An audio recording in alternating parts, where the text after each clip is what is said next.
Welcome to Reach the World ASAP. I'm Pastor Scott Griswold, and I get excited when I get to share a window into the precious lives of people in Cambodia where I used to live. Imagine what life is like in a little village, a very specific village called Takum. This is the home of a boy named Lake Sro. Well, it looks like it's the home of the water buffaloes, but you can see his house back there in the distance. It's made from wood slats and mostly broad leaves from the sugar palm trees. You can see that things get a little wet from the holes in the roof above Sro's head. Anyway, most Cambodians who live in the countryside are rice farmers. That's their 2-horse-powered plow. I mean 2-cow-powered plow. And everybody planting rice by hand. It's intense work and it's really, really hot. But it's how you survive, and Sro loves it. They take good care of those cows too. That's a year's supply of hay. Pretty fun to play in too. I've seen them make tunnels way back inside and slide down from the top. There are some perks to living on a farm, aren't there? There's also the privilege of chasing chickens, gathering eggs, and going out with your sister every day to feed the ducks and play with them. Oh yeah, and it's really, really fun to climb the tree to get coconuts. How would you like to try that? You have to press your feet or your knees against the tree just right and move your hands up carefully to hold your balance. And coconut juice on a hot day, wow.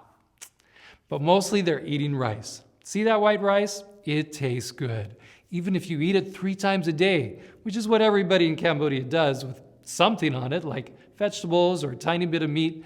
That is, if your rice fields didn't flood or there wasn't a big drought. Life is tough in Cambodia, especially in the countryside, and everything depends on the weather.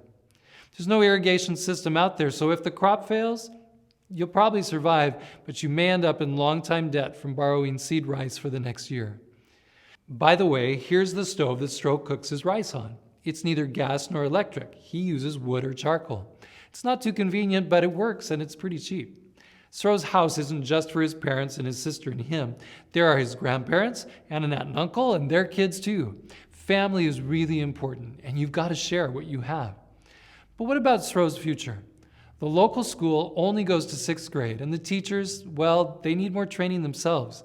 The big problem is that children often have to stay at home to help with the farming or watch the little ones. Well, actually, I've been holding out on you. Something special did happen for Sro and totally changed the direction of his life. About 40 minutes away on a motorcycle, there's a Christian school that's grown up over the last close to 20 years. A missionary family started taking care of orphans. The children needed to be taught, so they started a little school.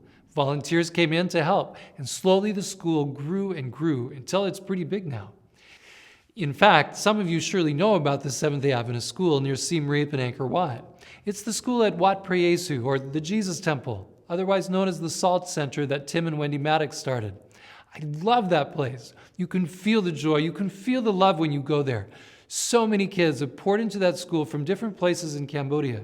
In fact, one boy from Sro's village, just 40 minutes away, went there a few years ago, and now he's grown up and he is a teacher at the school. I'm guessing that's how Sro found out about the school and wanted a special future like him. So Sro said goodbye to his parents, his sister, everyone else in the house, and the chicken, ducks, cows, and water buffaloes. He headed off to stay in the dorm and go to school. He's studying English, Khmer, science, mathematics, geography, computer, technical studies, home and economics, and music. A lot. And that's such a privilege. So, what do you think his favorite is? There in 10th grade, his favorite is Bible class. He loves to study. He opens his Bible in the morning, learns, grows. It's just terrific. What he really likes to do is go and share it with other people as well when he goes home.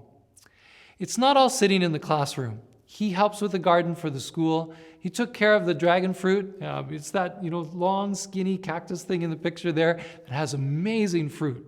Skin is pink and purple like a dragon. Inside is beautiful white with black seeds like the seeds of a kiwi. Now he gets to help take care of the horses at the school that they've just bought. And that reminds him of the cows back home.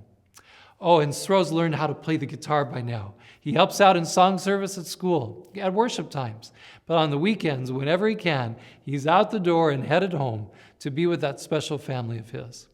I didn't tell you that one of his cousins is handicapped, so Sro does his best to cheer him up. He takes him for walks. He's been telling him stories about Jesus. He really cares about him. On Sabbath, Stroh and his family walked down a little path to the church, a Seventh-day Adventist church that they have built in this village. You see, other children went to the same Christian school and shared with their families.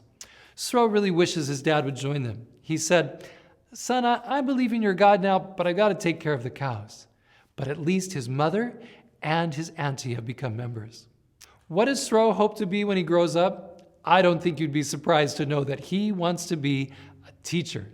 What better way to give a poor village boy or girl a great future, especially if you can introduce them to Jesus? Every morning, the first thing he's doing is praying to his God in heaven.